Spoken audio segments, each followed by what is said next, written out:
ये बात उन दिनों की है जब मैं ट्यूशन पढ़ाया करता था। मेरी उस वक्त शादी हो चुकी थी, मगर मुझे घर के खर्चे पूरे करने के लिए ट्यूशन पढ़ाना पड़ता था। मेरे पास में काफ़ी लड़के और लड़कियां पढ़ती थीं। उनमें से एक लड़की थी जिसका नाम रानी था। उसकी उम्र लगभग 20 साल की थी। वह कॉलेज की स्टूडेंट थी। वह पढ़ने में काफ़ी कमज़ोर थी, इसलिए मुझे उस पर काफ़ी मेहनत करनी पड़ती थी। वह मेरी पत्नी से काफ़ी फ्री थी, मगर उसकी हरकतें मुझे अजीब सी लगती थी। लेकिन वह बहुत ही खूबसूरत थी। मेरा भी मन करता था उसके साथ छेड़छाड़ करने का।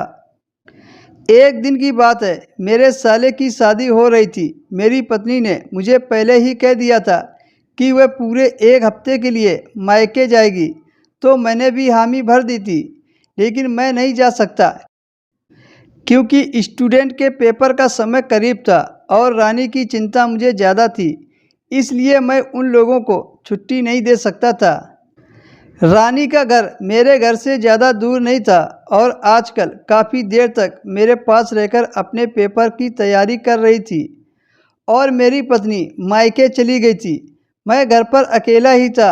मेरे ऑफिस से वापसी आने के बाद मेरे स्टूडेंट रात को देर तक मेरे साथ होते थे। एक दिन मैंने रानी से कहा कि तुम बहुत धीरे धीरे चल रही हो, पेपर बहुत करीब हैं, अब तुमको ज़्यादा समय देना होगा। उसने कहा, मैं क्या करूं? मैंने कहा, रात को ज़्यादा देर तक पढ़ा करो। तो उसने भी हामी भर दी। फिर उसी दिन मैंने अपने स्टूडेंट से कहा कि आप लोग अब जल्दी घर चले जाया करो, क्योंकि मेरी नींद पूरी नहीं हो रही है और आप लोगों की तैयारी लगभग हो चुकी है।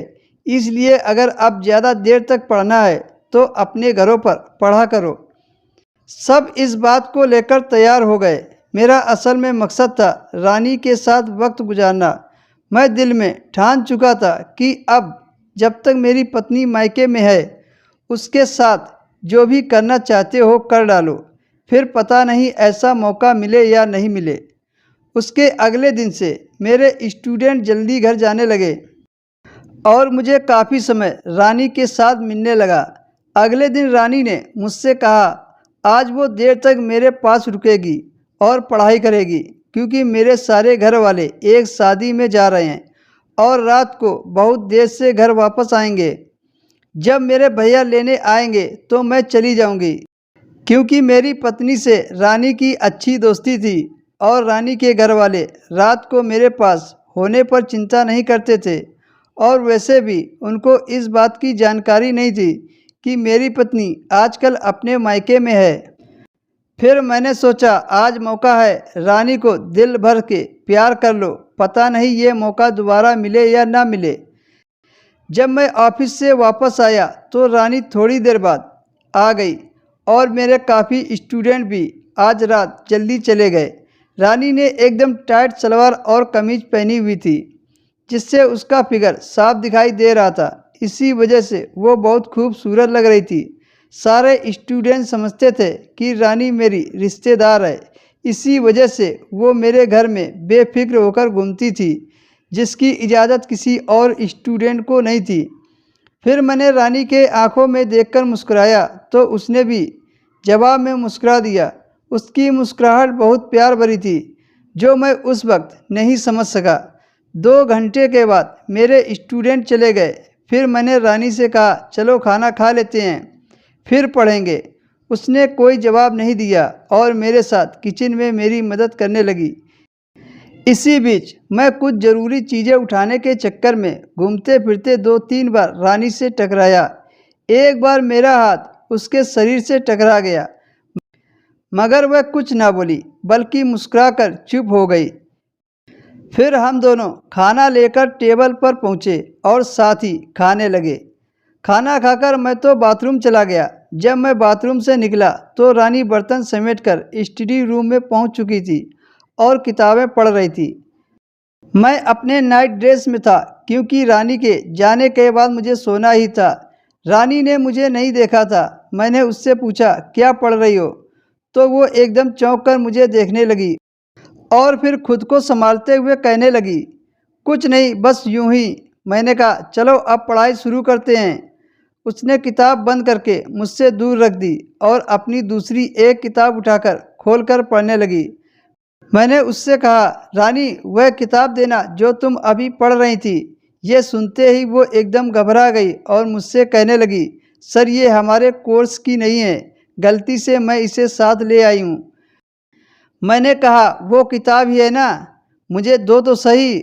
उसने ना चाहते हुए किताब मेरे हाथ में रख दी। उस किताब का कोई टाइटल नहीं था। मैंने जब उस किताब को खोला तो उसमें गंदी गंदी तस्वीरें बनी हुई थी। मैंने रानी की तरफ देखा तो उसकी नज़रें नीचे हो गई और उसका चेहरा लाल हो गया। मैं धीरे से चलता हुआ उसके पास पहुंचा तो मुझे पता चला कि उसके सांसें भी काफ़ी तेज़ चल रही थी। मैंने उससे कुछ नहीं कहा, बल्कि उसके बराबर बैठकर उसका हाथ अपने हाथ में लिया तो जैसे जोश में आ गई। मैंने मुस्कुराती हुई आंखों में देखा और कहा, आज तुम शाम से काफ़ी बदली बदली और अपनी अपनी सी लग रही हो। अब समझ में आया कि वजह क्या थी। वो कुछ नहीं बोली। मैंने हिम्मत करके उसके चेहरे की तरफ हाथ बढ़ाया और उसको कसकर पकड़ लिया तो उसने मुझे कुछ न कहा। अब वह एकदम कसमसा उठी। अब मुझसे बर्दाश्त न हुआ और मैंने उसको दोनों हाथों से जकड़कर अपने सीने से दबाने लगा। मैं हैरान था कि जब मैंने महसूस किया कि रानी ने भी मुझे अपने दोनों हाथों से जकड़कर मुझे अपने सीने से चिपका रही है। मेरी खुशी का अब कोई ठिकाना न रहा, क्योंकि मेरे आधे से ज़्यादा काम हो चुके थे।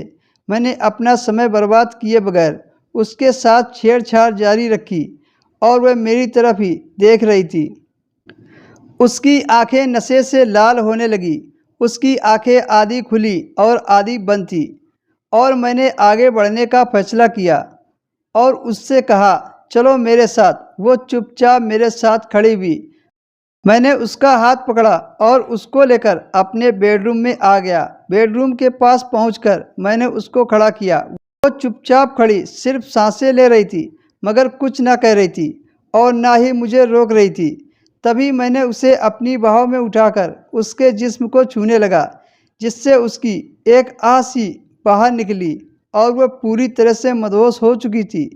उसे मैंने अपनी बाहों से हटाकर बिस्तर पर लिटा दिया और उसे अपने ऊपर ले लिया और उसको अपने दोनों हाथों से दबा लिया तो वो एकदम से मुझे रोकने की कोशिश करने लगी। शायद वो इसके लिए अभी तैयार नहीं थी, मगर अब मैं रुकने वाला नहीं था। फिर वो मुझसे कहने लगी, छोड़ो। लेकिन थोड़ी देर बाद वो चुप हो गई। शायद अब वो भी मेरे साथ वो सब करना चाहती थी। फिर हम दोनों ने एक दूसरे को खुश किया। वो पूरा पसीना पसीना हो गई। बिस्तर पर वो दर्द से चिल्ला रही थी। दोनों ने खूब मज़े किए। थोड़ी देर बाद उसका भाई लेने आ गया और वो अपने घर चली गई। दोस्तों, कहानी आपको कैसी लगी कमेंट में ज़रूर बताएं। वीडियो अगर पसंद आई हो तो वीडियो को लाइक कर दें, शेयर कर दें। ऐसे ही हर रोज़ कहानी के लिए हमारे चैनल को सब्सक्राइब कर लीजिए।